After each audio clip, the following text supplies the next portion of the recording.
Unconditional surrender అంటే ఎలాంటి షరతులు లేకుండా లొంగిపోవడం. జీ హుజూర్, మీరు ఎంత చెబితే అంత అంటూ పూర్తిగా దాసోహం అవ్వడం. ఇరాన్ నుంచి ట్రంప్ ఇదే కోరుకుంటున్నారు.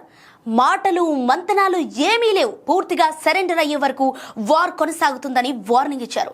దశాబ్దాలుగా అమెరికా లాంటి బయట శక్తులను ఎదుర్కొంటూ వస్తున్న ఇరాన్ ఇప్పుడు ట్రంప్కి లొంగిపోతుందా?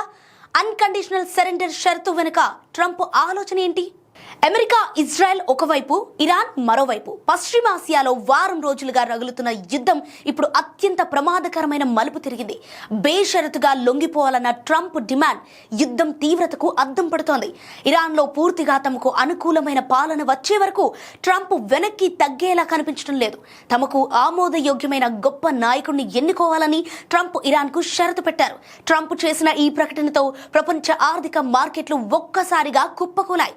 ఇంధన సరఫరాలకు ఆటంకం కలుగుతుందన్న భయంతో యూరప్ షేర్ మార్కెట్లు, వాల్ స్ట్రీట్ భారీ నష్టాలను మూటగట్టుకున్నాయి.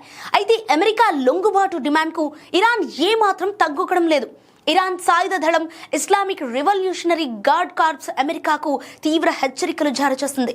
తాము సుదీర్ఘ యుద్ధానికి పూర్తిగా సిద్ధపడి ఉన్నామని, తమ వ్యూహాల తీవ్రత ఏ స్థాయిలో ఉంటుందో శత్రువులకు త్వరలోనే తెలుస్తుందని ట్రంప్పై ఎదురు దాడి మొదలుపెట్టింది.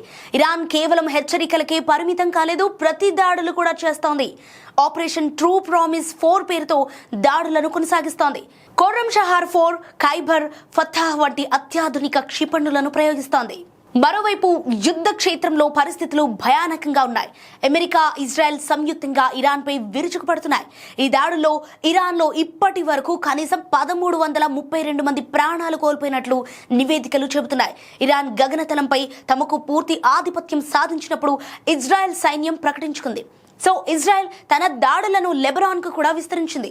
రాజధాని బీరట్లోని దక్షిణ శివారు ప్రాంతాలను లక్ష్యంగా చేసుకుని బాంబుల వర్షం కురిపిస్తోంది.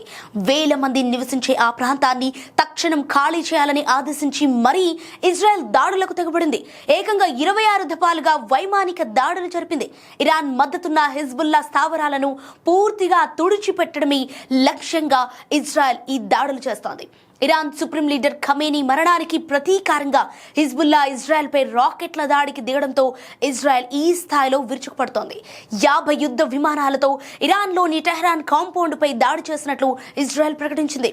ఇరాన్ దాడుల్లో యుఏఈ, జోర్డాన్లలోని పలు అమెరికా రాడర్ వ్యవస్థలు ధ్వంసమైనట్లు ఇరాన్ మీడియా చెబుతోంది. ముఖ్యంగా జోర్డాన్లోని మువాఫక్ సల్టీ ఎయిర్ బేస్ లో ఉన్న అమెరికన్ 3rd మిస్సైల్ బ్యాటరీని ధ్వంసం చేసినట్లు ప్రకటించింది.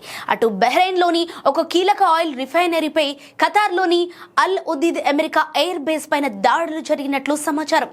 ట్రంప్, నేతన్యాహు ఎంత మొండిగా ముందుకెళ్తున్నారో ఇరాన్ కూడా అదే స్థాయిలో ప్రతిఘటించేందుకు ప్రయత్నిస్తోంది. అమెరికా విమానవాహక నౌక యుఎస్ఎస్ అబ్రహం లింకన్ ఇరాన్ సాయుధ దళాల దాడులకు భయపడి వెనక్కి తగ్గిందని చెప్పుకుంటోంది. కొన్ని డ్రోన్లు, క్షిపణులకే భయపడి పారిపోయే అమెరికా నావికాదళం తమ మిత్ర దేశాలను ఎలా కాపాడుతుందని ఇరాన్ ఎద్దేవా చేస్తోంది. ఒకవైపు బేషరాతుగా లొంగిపోవాలని ట్రంప్ పెడుతున్న అల్టిమేటం, మరోవైపు సుదీర్ఘ యుద్ధానికైనా సిద్ధమే అంటున్న ఇరాన్ వ్యవహార శైలి చూస్తుంటే ఈ యుద్ధం ఇప్పట్లో ముగిసేలా కనిపించడం లేదు. మధ్యవర్తిత్వాలు ఫలిస్తాయా, లేక ఈ ఘర్షణ మరింత భయంకరమైన ప్రపంచ యుద్ధానికి దారితీస్తుందా? We have to wait and see.